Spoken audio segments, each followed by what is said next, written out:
रागादिरोगान सततानुसक्तान शेषकाय प्रसूतान शेषान औत्सुक्यमोह हरिततिदान जगानाम यो पूर्व वैद्य नमस्तुस्तु तस्मै। मैं वैद्य राजदीप वाढेर नागरादी चिकित्सक समूह वती आप सबका स्वागत करता हूं। और आज हम हमारा जो लेक्चर है वो हमने लास्ट सेशन ज्वर निदान के बारे में हमने देखा था, और आज हम बात करेंगे ज्वर चिकित्सा से हम शुरू करेंगे कि किस तरह से ज्वर चिकित्सा का जो भी चिकित्सा सूत्र दिया गया है उसको हम क्लिनिकली किस तरह से अप्लाई करें, उसके बारे में हम अभी देखेंगे कि किस तरह से वो हम ज़्यादा से ज़्यादा क्लिनिकली अप्लाई कर सके।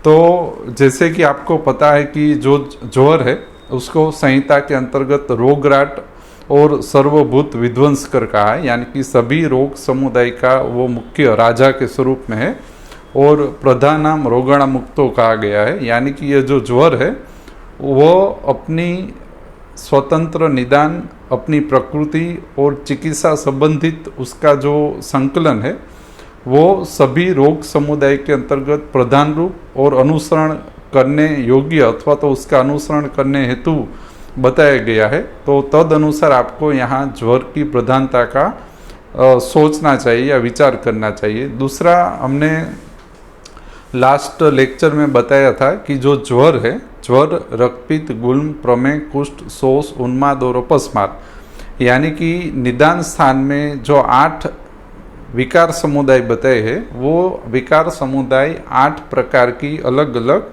व्याधि प्रकृति है, यानी कि यह एक्चुअल पैथोजेनेसिस प्रक्रिया है। वो हम जैसे हमारा अगला लेक्चर भी आएगा उसमें आपको स्पष्ट रूप से थोड़ा ख्याल आने लगेगा कि किस तरह से ज्वर आदि प्रकृति एक से ज़्यादा व्याधि निर्माण करने हेतु समर्थ बनती है। जैसे कि ज्वर है उसमें अन्न रस स्वेद वायु स्रोतस समान वायु पाचक पित्त क्लेदक कफ आमाशय और उत्पादक स्रोतस इसके अंतर्गत इसकी प्रकृति के निर्माण में इन्वॉल्व रहते।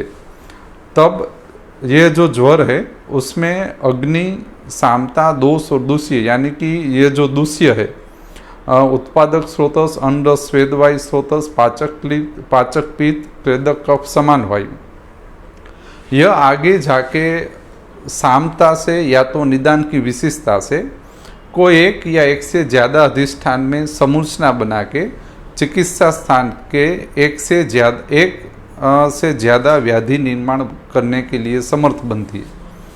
और वो हमारी संहिता में भी स्पष्ट लिखा है कि निश्चित प्रकृति आगे जाके समूर्छना के अंतर्गत कन्वर्ट हो जाती है, और चिकित्सा स्थान में जो 28 व्याधि स्वरूप का निर्माण बताया गया है तद अनुसार वो अलग अलग व्याधि के स्वरूप में हमें व्यक्त होती है। लेकिन ज्वर वो है वो स्वतंत्र अपनी प्रकृति है। उसकी चिकित्सा के बारे में देखेंगे तो जो ज्वर है वो अपतर्पण प्रधान है, ज्वर लंघन साध्य है और वो स्वतंत्र विकार प्रकृति है। विकार प्रकृति अग्नि में होती है, यानी कि विकार प्रकृति पूर्ण रूप से जठराग्नि या तो धात्वाग्नि या महाभूताग्नि 3 के आश्रित रहती है। समूर्छनाएं दोष और दूष्य में बनती है। विकार प्रकृति और समूर्छना के बीच में ये बड़ा अंतर है। विकार प्रकृति अग्नि की विकृतिकरण प्रक्रिया, जठराग्नि धात्वाग्नि और महाभूताग्नि की विकृतिकरण प्रक्रिया को हम विकार प्रकृति के नाम से जानते हैं। समूर्छनाएं जो है वो दोष दूष्य समूर्छना जनित व्याधि, वो विकार प्रकृति का ही एक फाइनल प्रोडक्ट आप कह सकते हो। या तो दोष और दूष्य से समूर्छना से असंख्य व्याधि समुदाय या तो संप्राप्तियाँ बन सकती है। ऐसा हो सकता है कि विकार प्रकृति सीमित हो और समूर्छनाएं असंख्य हो सकती है। इसी कारण संहिताकार ने व्याधि की असंख्य या अपरिसंख्य उसकी संख्या भी बताई है। विकार प्रकृति जठराग्नि धात्वाग्नि महाभूताग्नि के अंतर्गत आकार लेती है और उसकी विकृतिकरण प्रक्रिया है। समूर्छनाएं दोष और दूष्य का समूर्छन होने से तैयार होती है और वो दोष दूष्य समूर्छना जनित व्याधि के नाम से पहचानी जाती है। मान लो अजीर्ण में एक आगे हमारा लेक्चर उसके ऊपर अभी आगे जाएगा। मान लो अजीर्ण एक विकार प्रकृति है, अजीर्ण जठराग्नि की एक विकार प्रकृति है जो आगे जाके अर्श, ग्रहणी, विष्टब्धाजीर्ण, विदग्धाजीर्ण, रसशेषाजीर्ण आदि अनेक व्याधि समूर्छना के स्वरूप में तैयार होकर निकलती।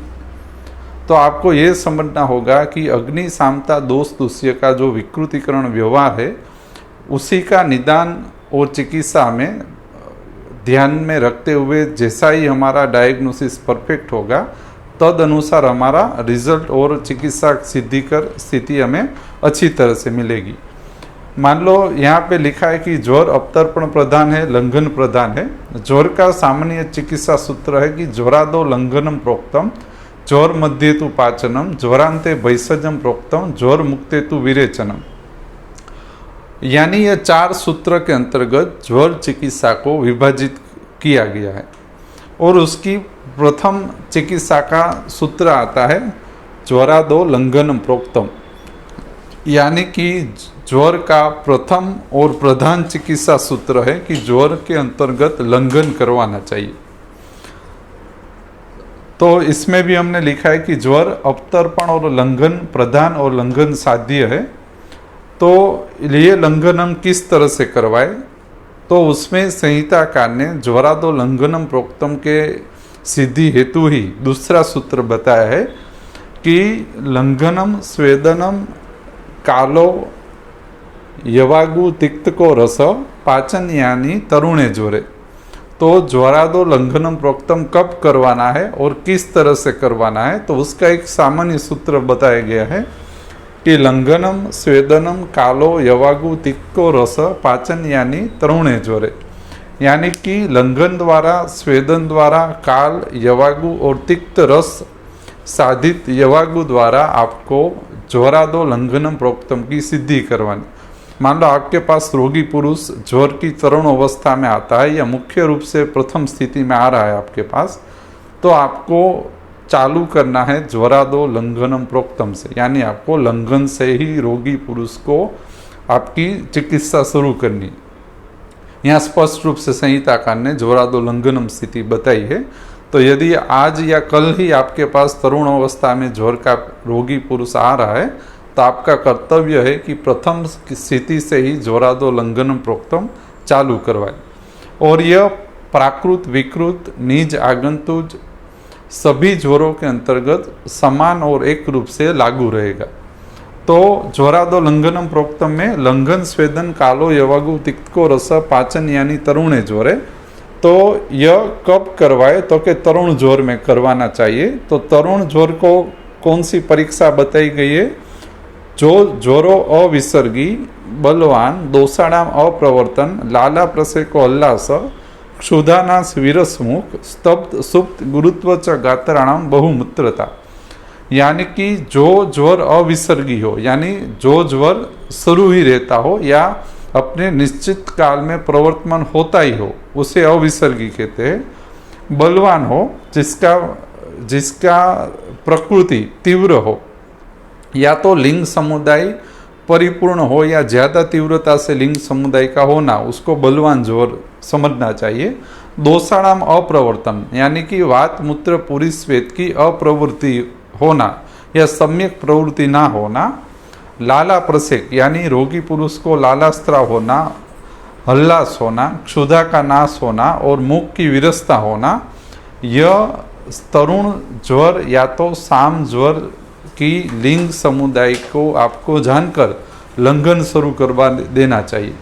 उसमें लंघनम, स्वेदनम, बाद में आता है कालो और तत्पश्चात आता है यवागु तिक्तको रस। ऐसे 3 चरण के अंतर्गत विभाजित है। तो पहला चरण आता है लंघनम स्वेदनम, यानी कि जो लंघन के प्रकार है, चतुष्प्रकार संशुद्धि, पाचन, उपवास, व्यायाम, चेति लंघनम। उसमें ज्वर अंतर्गत मुख्य रूप से अनशन या तो उपवास रूप लंघन, एक तो पाचन, उपवास रूप लंघन, पाचन और जरूर पड़ने पर चतुष्प्रकार संशुद्धि, इतने ही लंघन के प्रकार इसमें प्रयुज्यमान है। उपवास रूप लंघन, पाचन रूप लंघन और संशुद्धि रूप लंघन। दूसरे की जगह यह मुख्य रूप से लंघन के जो प्रकार है उसमें उपवास, पाचन और संशुद्धि, इसको जो जरूरत के अनुसार प्रयोजन करना चाहिए। तो इसमें आता है लंघन और स्वेदन, तो किस तरह से हमें करवाना चाहिए। तो आपके पास आने वाले रोगी पुरुष को लंघन स्वेदन सिद्धि हेतु पक्वोदक यानी कि चतुर्थांश जल के ऊपर आपको रख देना चाहिए। पक्वोदक के ऊपर निराग्नि सेक देना चाहिए और मुद्गयूस मंड कल्पना के अंतर्गत आपको देना चाहिए, यानी कि ऐसा मुद्गयूस जिसके अंतर्गत मुद्ग अनाज ना आ रहा हो, जिसको ओसामण या पानी के रूप में हम जानते हैं, और वो भी आपको बनाना चाहिए। और 1:64 से 36 यानी हाफ बॉईल किया हुआ जब आपको मुग का पानी आपको रोगी पुरुष को सर्व करवाना चाहिए। और दूसरा एक सडंग पानी देना चाहिए साथ में तरुण जोर अवस्था में, जिसमें मुस्त परपटर उसी चंदनोचिद्य नागर सिद्ध पानी, और हम जो सडंग पानी है उसी अनुसार सम्यक रूप से कार्य करने वाला नागर और धान्य सिद्ध क्वाथ देते हैं हम नागरादि चिकित्सक समूह। ये जो मुस्त परपटक उसी चंदन उदिच्य नागर सिद्ध सडंग पानी है, उसी तरह से गुण कर्म में सामान्यता के कारण हम नागर और धान्य सिद्ध अर्धोदक क्वाथ हम देते हैं रोगी पुरुष को। तो आपके पास तरुण अवस्था में आने वाले रोगी पुरुष को पूर्ण अनशन रूप लंघन, जिसमें मुद्गयूस, चतुर्थांश पक्वोदक, निराग्नि सेक, निर्वात सेवन, सडंग पानीय या तो फिर नागर धान्य सिद्ध पानी, इसके ऊपर आपको तरुण अवस्था में रख देना चाहिए। इसके अलावा आपको कोई भी अन्नपान या औषध तरुण अवस्था के अंतर्गत रोगी पुरुष को नहीं देना चाहिए। तो ये फर्स्ट लाइन ऑफ ट्रीटमेंट का फर्स्ट फेज है। तो इसमें आपको इसके अलावा अभी कुछ नहीं करना है। तो प्रश्न ये आता है कि मुद्ग का, अनाज बगर का अर्धोदक पानी, सडंग पानी या तो नागर धान्य क्वाथ, पक्वोदक और निराग्नि सेक, तो कब तक देना चाहिए। तो उसका दूसरा अवस्था बताइए कि काल अवस्था बताइए उसकी कि कब तक दें। तो यह अवस्था अनुसार का चिकित्सा सूत्रगामी परीक्षण है कि जब साम या तरुण जर निराम अवस्था को प्राप्त कर ले तब तक आपको लंघनम स्वेदन नामक प्रक्रिया ही चलानी चाहिए। जब तक निराम ज्वर लिंग रोगी पुरुष के अंतर्गत चालू ना हो तब तक आपको यह 4 से 5 जो स्थिति बताई गई है लंघन सिद्धि हेतु, लंघन स्वेदन सिद्धि हेतु, उसके अलावा आपको कोई भी प्रकार का अन्नपान देना नहीं है। तो निराम ज्वर साधित हो जाए तभी आपको आगे की यवागु तिक्को रस के अंतर्गत जाना है। तो वो निराम ज्वर अवस्था कौन सी है।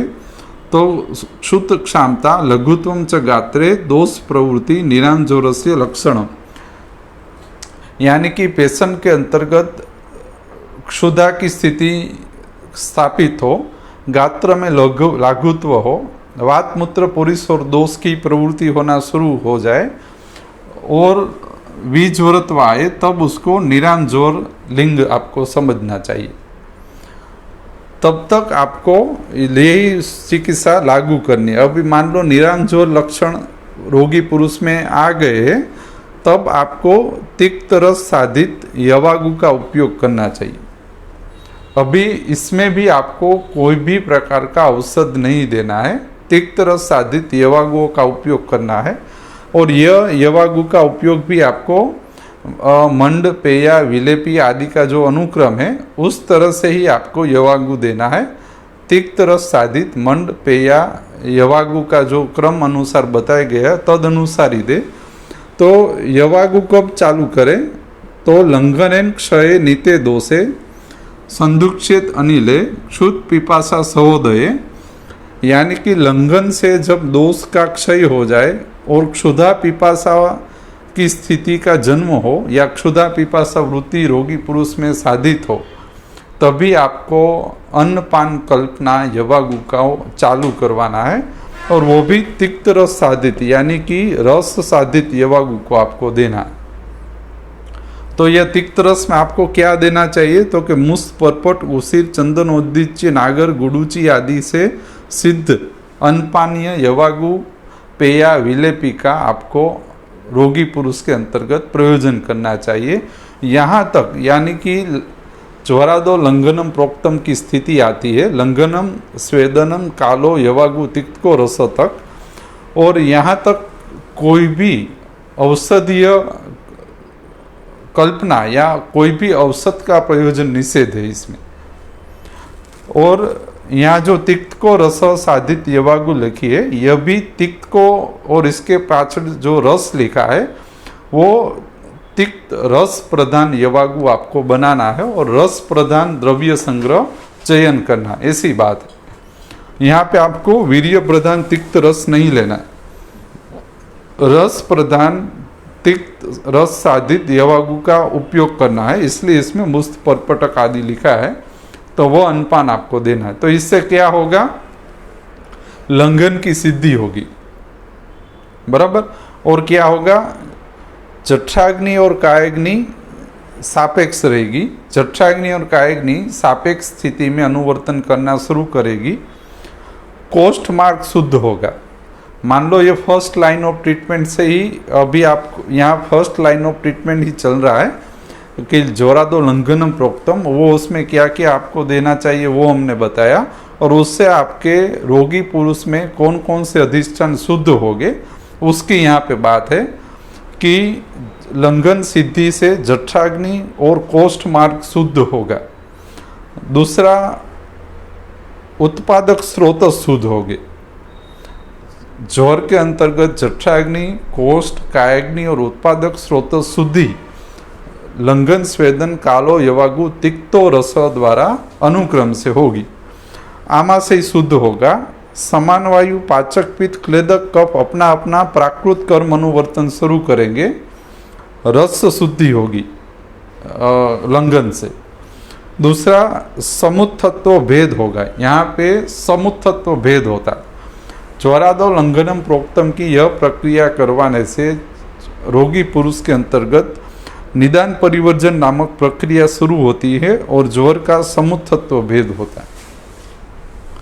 तो यहाँ से ज्वर की निर्माण प्रक्रिया बंद हो जाती है, ज्वर मोक्ष होना शुरू हो जाता है, विज्वरत्व होके नॉर्मल टेम्परेचर में रोगी पुरुष आ जाता है, और जठराग्नि, कायाग्नि, कोष्ठ रोग मार्ग, उत्पादक स्रोतस, आमाशय और तद आश्रित दोष रस शुद्धिकरण स्थिति स्थापित होकर रोगी पुरुष निराम अवस्था में पहुंच जाता है।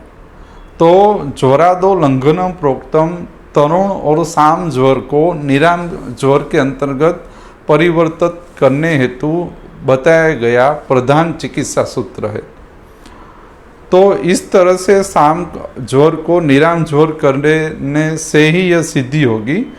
अगर मान लो यह चिकित्सा सिद्धि या इस अनुक्रम से हम आगे नहीं बढ़ रहे तो अवश्य में ज्वर का वेग बढ़ जाएगा, गदातिचार होगा या स्थलांतर होगा, या जीर्ण ज्वर की या तो धातुगत ज्वर या संतत आदि ज्वर की स्थिति स्थापित होगी। तो आपको खास रूप से लंघन, स्वेदन, काल, यवागु तिक्त रस का साम निराम ज्वर करने हेतु अनुक्रम से प्रयोजन करना चाहिए, बरोबर।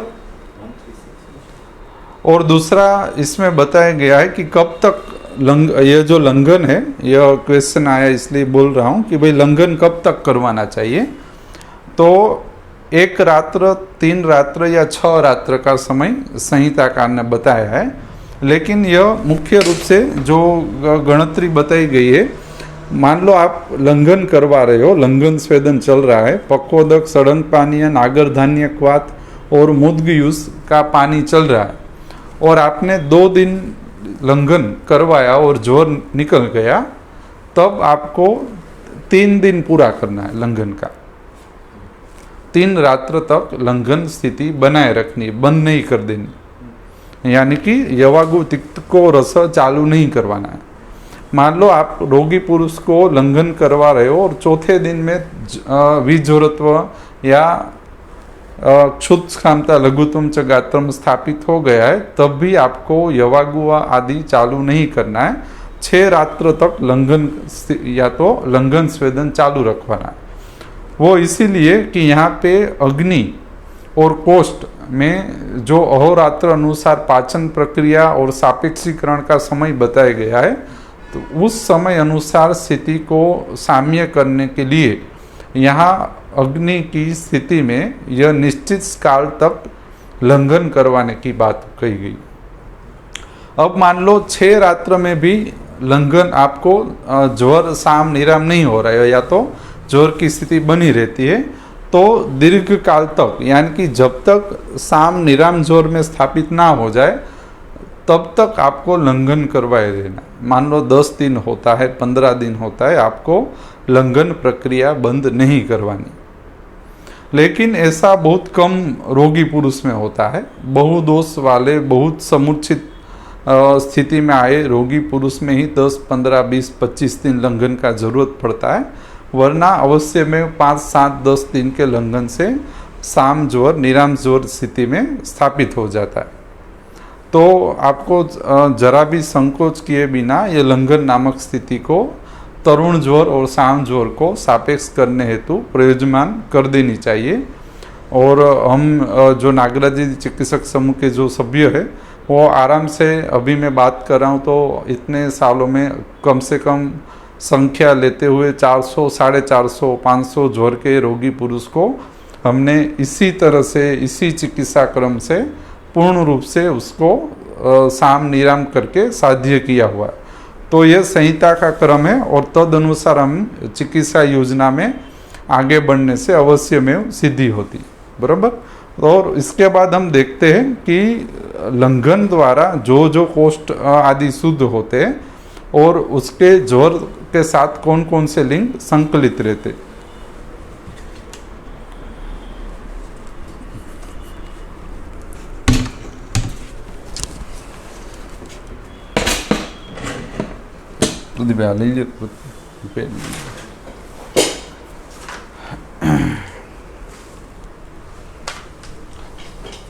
जैसा कि इसमें बताया गया है कि ज्वरादो लंघनम प्रोक्तम नामना फर्स्ट लाइन ऑफ ट्रीटमेंट यदि हम चला रहे तो उससे कौन कौन सी स्थिति सापेक्ष होगी। मान लो ज्वरो अविसर्गी दोषाणाम अप्रवर्तनम, वो लंघन नामक प्रक्रिया चलाने से वातमूत्र पुरुषाणाम विसर्ग गात्र लाघवे, उसमें वातमूत्र पुरुषाणाम विसर्ग लंघन का पहला शुद्धिकरण, लंघन सापेक्ष लंघन का पहला लिंग है और उसके द्वारा हमारे शरीर के अंतर्गत जठराग्नि, तदाश्रित पाचक पित्त, समान वायु क्लेदक कफ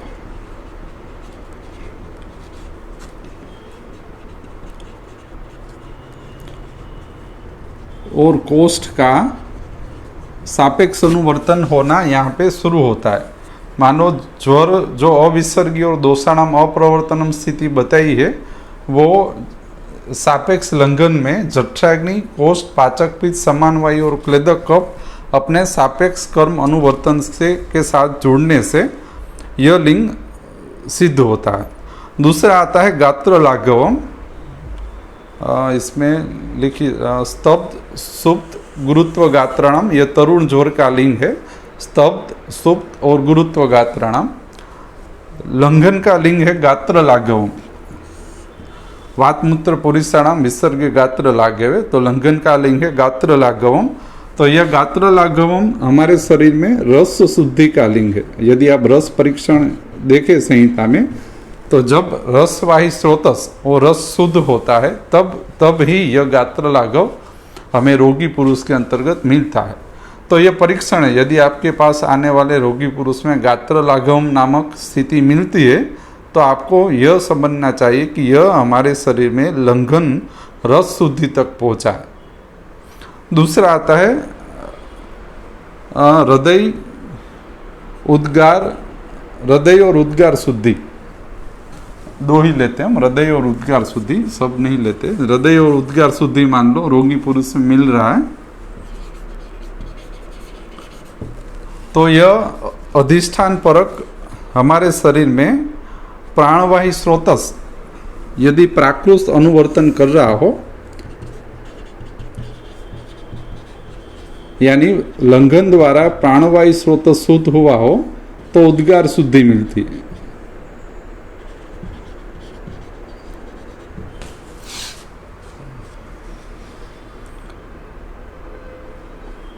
और हृदय शुद्धि, दोनों प्राणवायु स्रोत अंतर्गत आ जाते हैं। यानी कि लंघन आप चलवा रहे हो और उसमें हृदय उद्गार शुद्धि रोगी पुरुष के अंतर्गत प्राण मिल रही है, तो उसमें यह लंघन प्राणवायु स्रोत शुद्ध हुआ है, यह आपको ज्ञात करके देगा।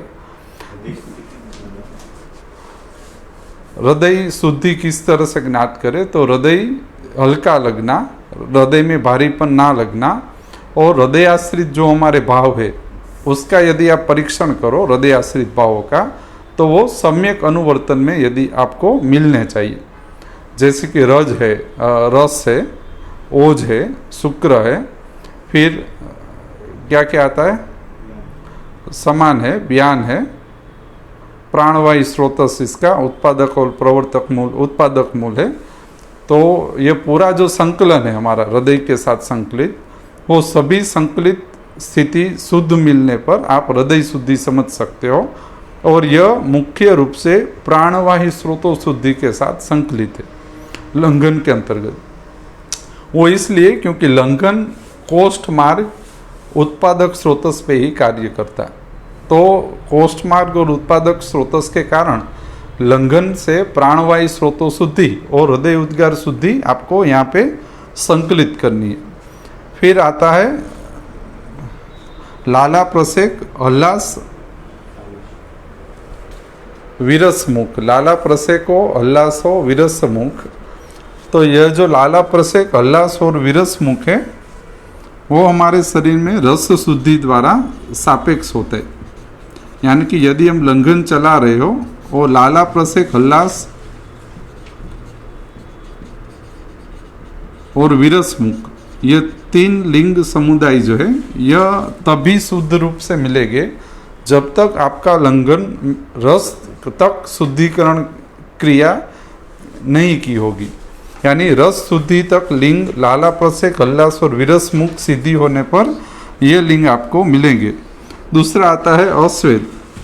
तो स्वेदवाही शुद्धि यानी स्वेदवाही स्रोतों शुद्धि होने पर स्वेद प्रवर्तन होना शुरू हो जाएगा। और दूसरा आता है रुचि पिपासा क्षहोदय।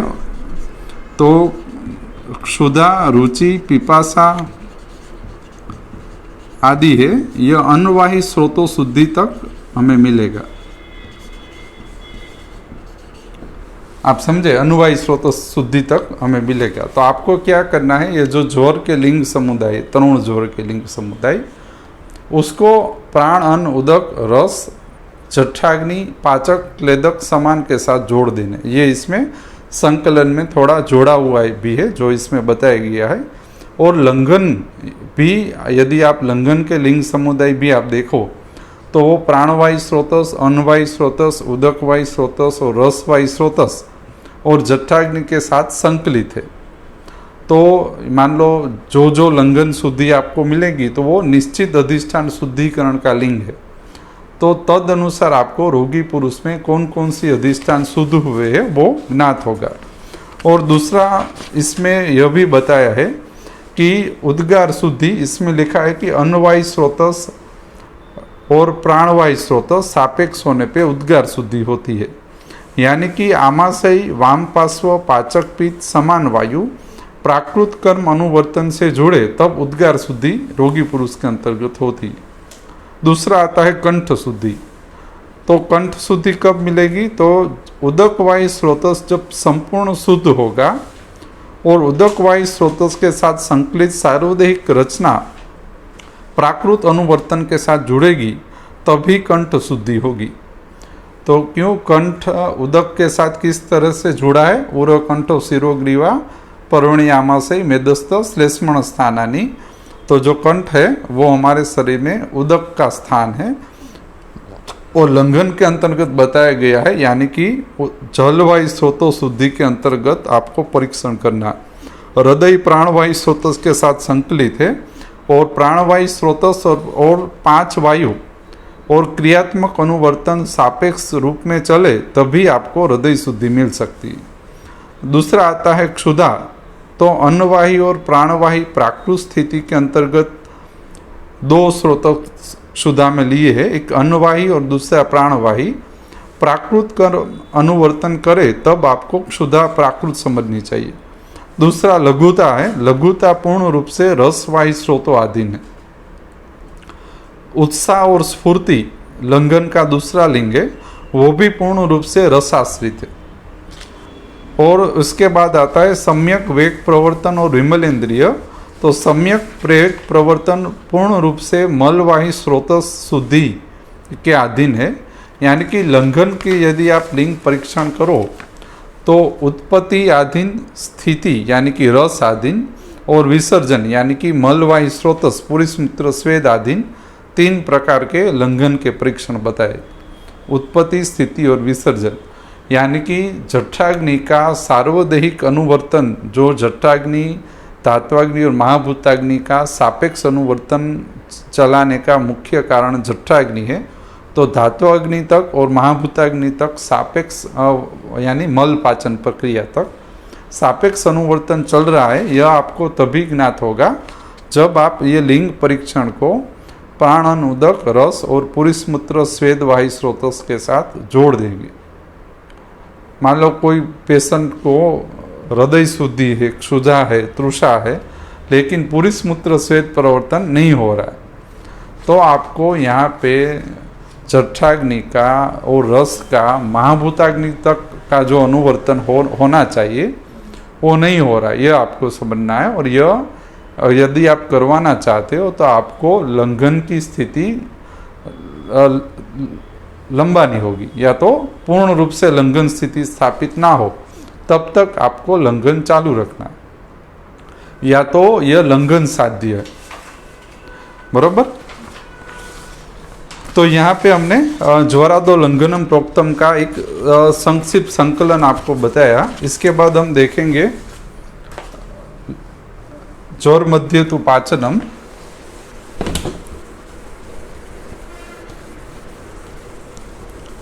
प्रदीप भाई पाचन करना, पाचन ઊંધું કરી નાખ્યા છે ના નહીં પાછળ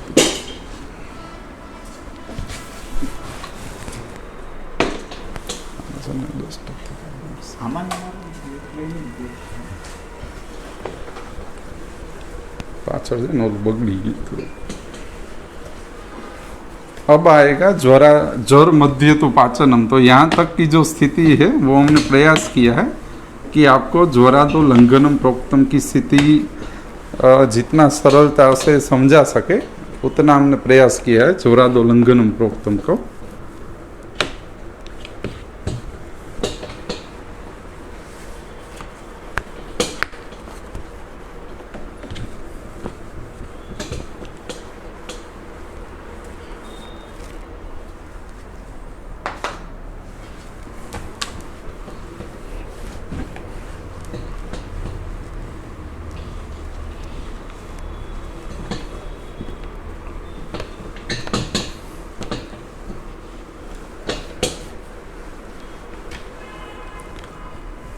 तो जैसा कि अभी हमारा प्रयास रहा था कि ज्वरादो लंघनम प्रोक्तम वो फर्स्ट लाइन ऑफ ट्रीटमेंट समझाना, तो उसमें हमने क्या किया, साम निराम ज्वर परीक्षा और लंघन की साम निराम हेतु हमें क्या करना है, लंघन स्वेदन कालो यवागु तिक्त को रस और रस प्रधान ही यवागु आदि का उपयोग करना है। और उसमें मुस्त, परपट, गोसीर, चंदन, उदिच्य, नागर, गुड़ुच और धान्यक से आगे हमें नहीं जाना है साम निराम तक।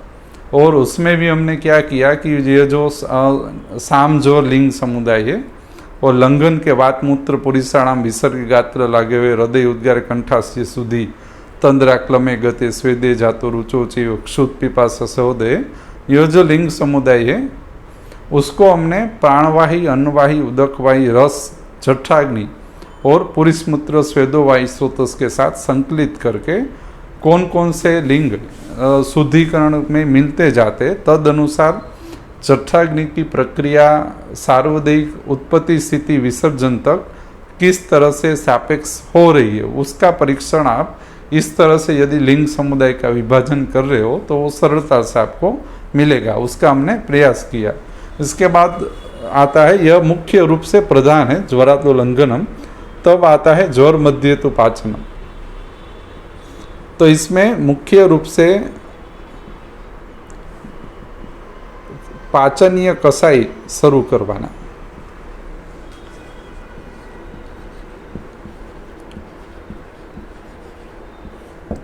यानी कि इंद्रजव हम जो यूज़ कर रहे पाचनीय कसाई, वो उसकी मैं बात कर रहा हूँ। निराम जोर के बाद आपको जोर मध्य तो पाचनम,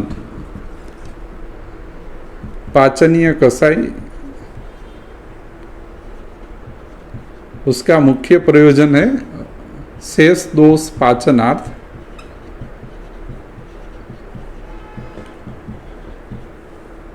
और अग्निदीपनार्थ। अग्निदीपनार्थ और शेष दोष पाचनार्थ पाचनीय कसाई हमें शुरू करना है। यानी कि निराम जोर में यदि तिक्त रस साधित यवागु का प्रयोजन आपने चालू कर दिया है और वो जीर्ण अजीर्ण और लंघन रूप आपकी परीक्षा सम्यक चल रही है, तब आपको लंघन प्रक्रिया करवाने के बाद कोष्ठ रोग मार्ग में और स्रोतस आदि में शेष दोष की स्थिति यदि हो तो उसके पाचन हेतु आपको पाचनीय कसाई चालू करवाना है। उसमें इंद्रजव, पटोल, सारीवा, नागरवोत, कडू, त्रिफला, द्राक्षा, रक्तचंदन आदि काम, गुड़ूची आदि काम योग प्रयोजन में हम ले रहे हैं, जो संहिताकार ने भी बताया है इंद्रजवादि का पाचनीय कसाई। तो वो कसाई हमें ज्वर मध्यतु पाचनम नामक स्थिति के अंतर्गत चालू करवा देना चाहिए, और इसका मुख्य कार्य है दोष पाचन का, बरोबर। और यह ज्वर मध्यतु पाचनम, उसके बाद आता है ज्वरांते भैषजम प्रोक्तम, यानी कि यह शेष दोष पाचन हो जाने के बाद ज्वरांते भैषजम प्रोक्तम, यानी कि यहाँ पे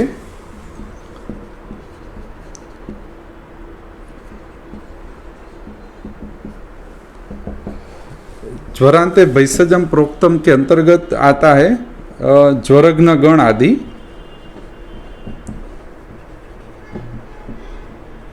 ये प्रकृति स्थापन गण संग्रह का आपको यहाँ पे उपयोग करना है।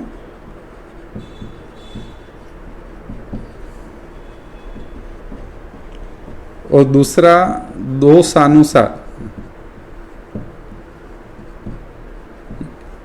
यानी कि समूर्छना अनुसार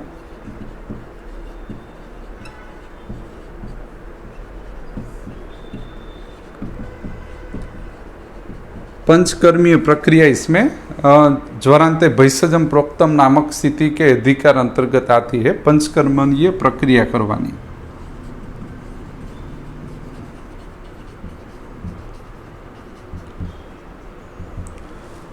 दूसरा, यह जो ज्वर मध्य तो पाचनम, यह जो पाचनीय कसाई बताया है, उसका अधिष्ठान कौन है?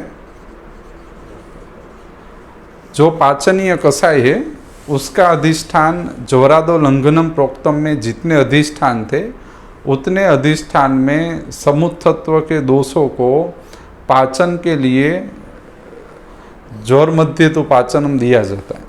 यानी कि कोष्ठ उत्पादक स्रोतस रस में जो शेष लंघन पश्चात शेष दोष की स्थिति रह गई हो, तब आपको पाचनीय कसाई इसके अंतर्गत प्रयुज्यमान करना है। वो आपको किस तरह से ज्ञात होगा? मान लो भाई तृषा है, गात्र गौरव है, या तृषा की सम्यक स्थिति नहीं आ रही, या अंश पार्श्वभिताप है, मद है, भ्रम है आदि लक्षण ज्वर मुक्त होने या निराम ज्वर होने के बाद भी यदि कुछ वातपित्त, कफ, द्वंद्व और सन्निपात के लिंग समुदाय आपको रोगी पुरुष में मिल रहे हो, तब उस लिंग समुदाय को और शेष दोष को पाचन करने के लिए आपको पाचनीय कषाय प्रयोज्यमान करना है।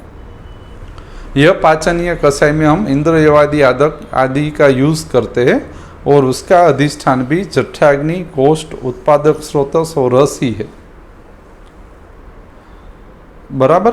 और ज्वरांते भैषजम प्रोक्तम, तो ये जो ज्वरांते भैषजम प्रोक्तम है इसका प्रयोज्यमान होता है अधिष्ठान परक, यानी कि दूष्यों में दूष्य यानी अग्नि, सामता, दोष और दूष्य। तो आप मान लो ज्वर मध्य तो पाचनम चला रहे हो, तब तक आपकी अग्नि, सामता और दोष इतना सही हो जाता है। ज्वरादो लंघनम और ज्वर मध्य तो पाचनम दो स्थिति चलाने पर अग्नि, सामता और दोष सम्यक कर्म अनुवर्तन के साथ जुड़ जाते हैं।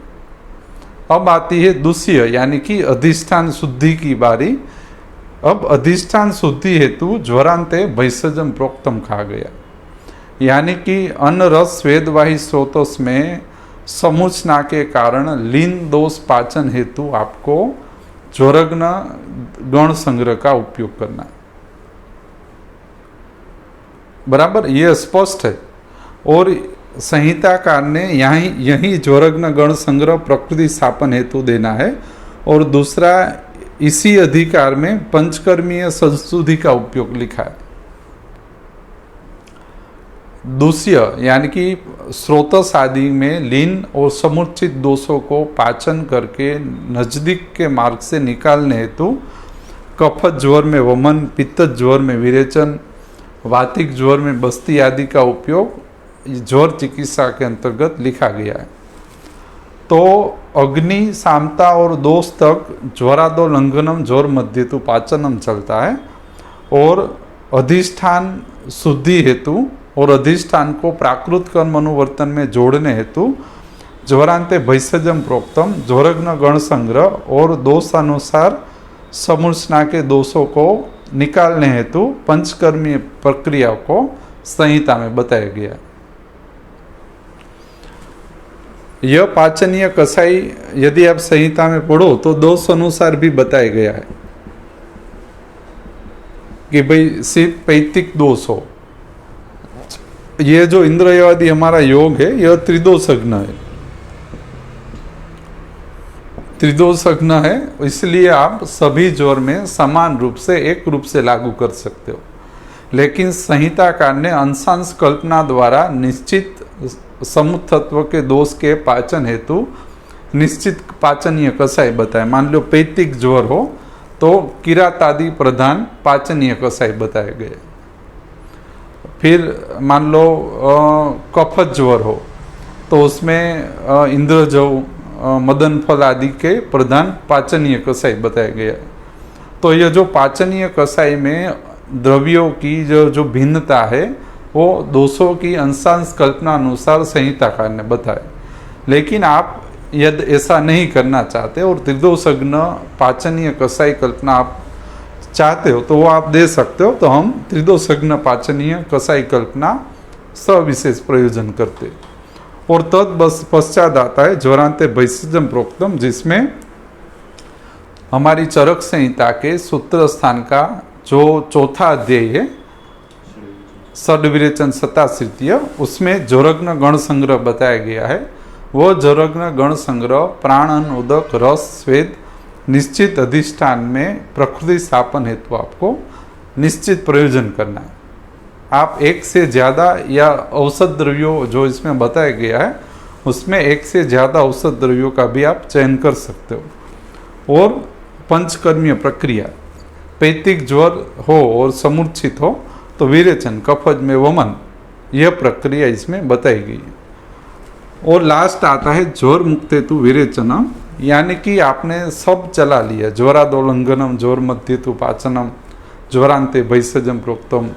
तत्पश्चात आता है ज्वर मुक्त हेतु विरेचनम। आपने पंचकर्मीय प्रक्रिया भी करवा दी, दोष अनुसार समुचित दोषों को भी निकाल दिया।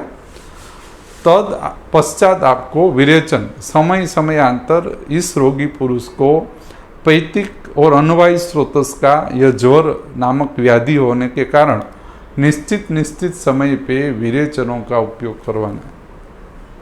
इसमें संहिताकार ने लिखा है कि हर 6 दिन में विरेचन करवाए।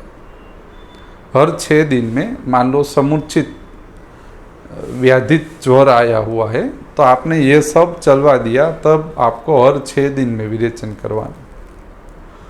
तो उसका भी जो 6 दिन में विरेचन करवाने का सब लिखा है, उसमें भी आपको निश्चित ये जो 1 रात्र 3 रात्र ये 6 रात्र तक लंघन करवाने की बात है, उसी अनुसार ये 6 दिन की इसमें गणतरी की गई है कि हर 6 दिन में आपको विरेचन करवाना। मान लो आपके रोगी पुरुष का 6 दिन में ज्वर रहा हुआ हो तो आपको 6 दिन में एक ही बार विरेचन करवाना है।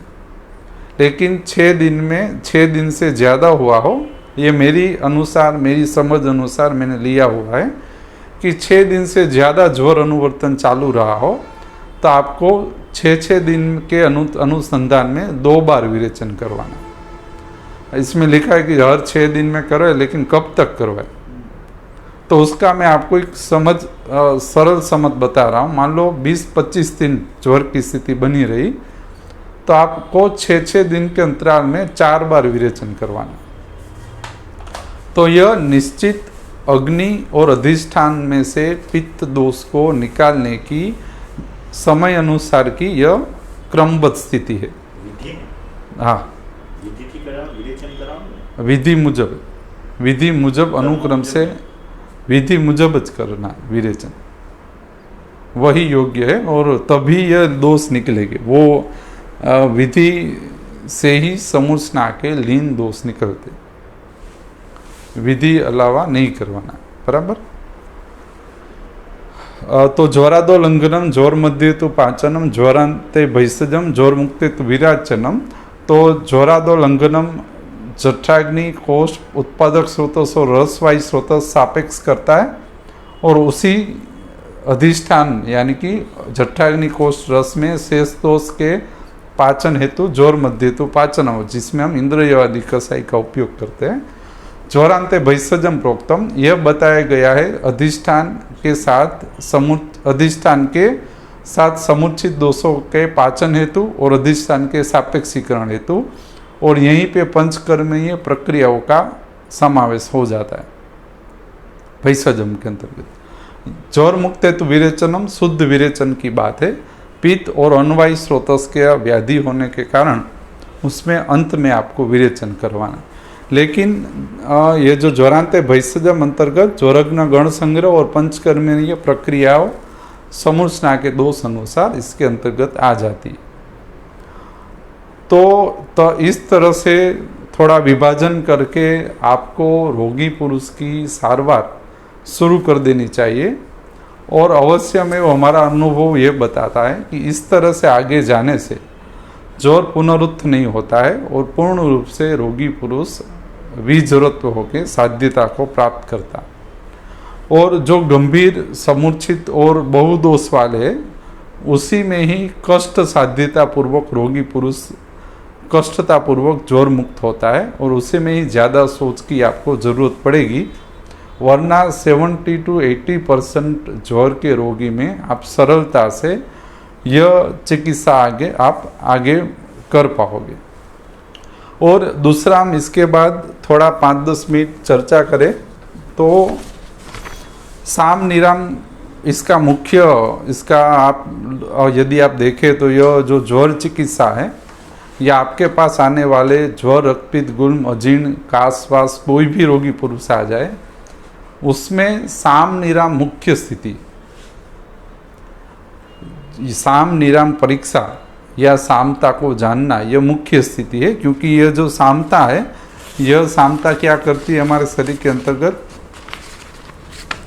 मान लो इसमें बताया कि ज्वरों, साम ज्वर का लक्षण है कि अविसर्गी, बलवान, दोषाणाम अप्रवर्तन, क्षुत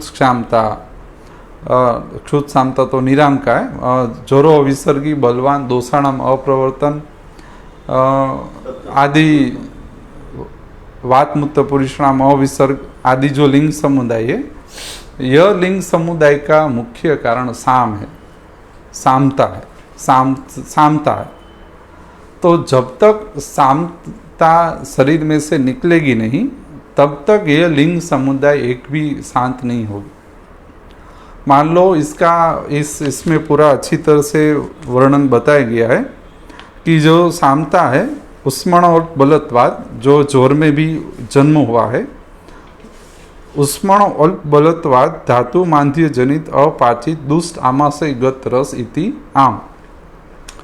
सामता के अपने लिंग है, गुण है, गुरु मंद पिच्छिल शीत स्तेम इत्यादि गुण द्वारा यह अपने कर्म को प्राप्त करता है। तो सामता के कर्म कौन से? स्रोतोरध, बलभ्रंश, गौरव, अनिल मूर्ता, आलस्य, अपक्ति, निष्ठि, मलसंग, अरुचि और क्लम।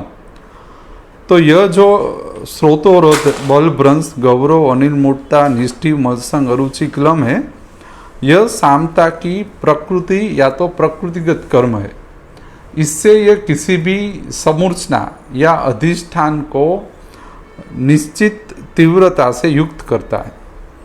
सामता इसमें लिखा है और यह अध्ययन से ज्ञात होगा आपको, जो अग्नि, सामता, दोष और दूसरी विकार प्रकृति के 4 घटक है, उसमें सामता दोष को अधिष्ठान यानी कि दूसरे के साथ समूर्छित कर देने वाली प्रधान और स्वतंत्र विकार प्रकृति घटक है। यानी कि मान लो दोष है, वो दूसरे के साथ समूर्छित हो जाए, उसका मुख्य यदि कोई परिबल हो तो वो सामता है। और यह सामता इतनी बलवान है कि यह दूसरे और दोष को समूर्छना करने हेतु अकेली स्वतंत्र रूप से बलवान है। यानी कि उसको दूसरे के बिगड़ने के लिए उसको स्वतंत्र निदान की अपेक्षा यह नहीं रखता सामता। इसमें लिखा है सामता अपनी प्रकृति के कारण खवैगुण्य करने वाला, दोष को दूसरे के साथ जोड़ने वाला मुख्य और स्वतंत्र विकार प्रकृति घटक है। व्याधि निर्माण परतंत्र रूप से करने को सामता समर्थ है। यह समझने की बात है। मान लो प्राणवायु स्रोतों में अपने दुष्टि निदान बताए, अति सूक्ष्म अति बद्धम प्राणवायु स्रोतो दुष्टि में निश्चित दुष्टि निदान बताए, तब प्राणवायु स्रोतों बिगड़ता है। लेकिन सामता ऐसा विकार प्रकृति घटक है जो दोष को बिगैर प्राणवायु स्रोतों के निदान सेवन के बिना ही सामता दोष को प्राणवायु स्रोतों के साथ जोड़ देगी। यह कहने का मुख्य उद्देश्य यह है कि दोष को दूसरे के साथ जोड़ने के लिए सामता स्वतंत्र रूप से कार्य करने को समर्थ है और इसीलिए यह स्वतंत्र व्याधि निर्माण करती है। दूसरों में विभंजन वैगुण्य करने वाला यह विकार प्रकृति घटक है। इसीलिए जो विमान स्थान के रस विमानीय त्रिविध कुक्षीय विमान, त्रिविध कुक्षीय विमान में सामता का उल्लेख है और उसके बाद आता है जनपदो ध्वंसीय विमान। यानी कि त्रिविध कुक्षीय विमान विधि का यदि आपने पालन नहीं किया तो उसके बाद आएगा जनपद ध्वंस विमान। यानी कि बहुता मात्रा में धातु मंडल का, जनपद का विभंजन होना शुरू हो जाएगा यदि आपने सामता की सारवार नहीं की तो। यानी सामता एक स्वतंत्र रूप से इतनी बलवान है। कोई भी व्याधि, रोग, यहाँ पे जोर का उल्लेख था, या कोई भी इन्फेक्शन ले लो, यदि वो अनियंत्रित रूप से वृद्धि कर रहा है तो उसका एकमात्र और स्पष्ट अनुभव से भी हमें ज्ञात हुआ है कि एकमात्र और स्पष्ट कारण सामता है। इसमें कैंसर भी आ गया, जोर भी आ गया, आमवाद भी आ गया, वेरियस टाइप के इन्फेक्शियस डिजीज भी आ गए। यदि वो अनियंत्रित रूप से बढ़ रहे तो उस बढ़ने का मुख्य कारण सामता है। तो यह स्पष्ट होना चाहिए कि आप क्या करने जा रहे हो और आपको क्या करना चाहिए। साम निराम किए बिना आहार और औषध अपने गुण कर्मों को धारित नहीं करता। उदाहरण के रूप में यहाँ हमने लिखा है कि मग, मेथी, जौ, सामो, हरिद्रा, कलिंगादि, हरितकी आदि कुष्ठघ्न कर्म यदि नहीं करते हो तो उसका कारण सामता नामक बैरियर है। मान लो हमारे पास वैद्य समूह कहते हैं कि भाई हमारे संहिता में लिखा है, आप कह रहे हो, इस तरह से हम जा रहे कि भाई मूंग दे रहे, मेथी जौ सामो हरिद्रा दे रहे, कलिंग आदि हरितकी का योग हम दे रहे, लेकिन कुष्ठग्न नहीं होता है, कुष्ठ जाता नहीं है। तो इसका मुख्य कारण है सामता का होना। यदि आप साम निराम परीक्षा या साम निराम किए बिना कोई भी स्वश्रुत अन्नपान या कोई भी उपक्रम जोड़ देते हो तो वह मुख्य रूप से कोई अर्थकारी रहता नहीं। तो आपको साम निराम परीक्षा मुख्य है, अनिवार्य है और प्रथम रूप से करनी चाहिए। तो यह इसी कारण बोला है क्योंकि इसमें कहा गया है ज्वरादो लंघनम प्रोक्तम ज्वर मध्य तो पाचनम ज्वरांते भैषजम प्रोक्तम ज्वर मुक्ते तो विरेचनम। यह कॉमन ट्रीटमेंट प्रोटोकॉल आपको सभी व्याधि के अंतर्गत एक रूप से इसको लागू करना है। सिर्फ उसमें निदान परिवर्जन उपक्रम चिकित्सा क्रम प्रकृति स्थापन में फेरफार आता रहेगा, लेकिन यह कॉमन ट्रीटमेंट प्रोटोकॉल है। तो तद अनुसार आपको इसमें आगे बढ़ना चाहिए। नेक्स्ट टाइम हम लेंगे अग्नि सामता दोष दूष्य की संक्षिप्त में समझ और तत्पश्चात जठराग्निका व्याधि ऐसा अजीर्ण और अन्न पाचन की समझ, अजीर्ण और अग्नि सामता दोष दूष्य की समझ और उसमें किस तरह से हमें आगे बढ़ना चाहिए उसके बारे में हम देखेंगे। Thank you.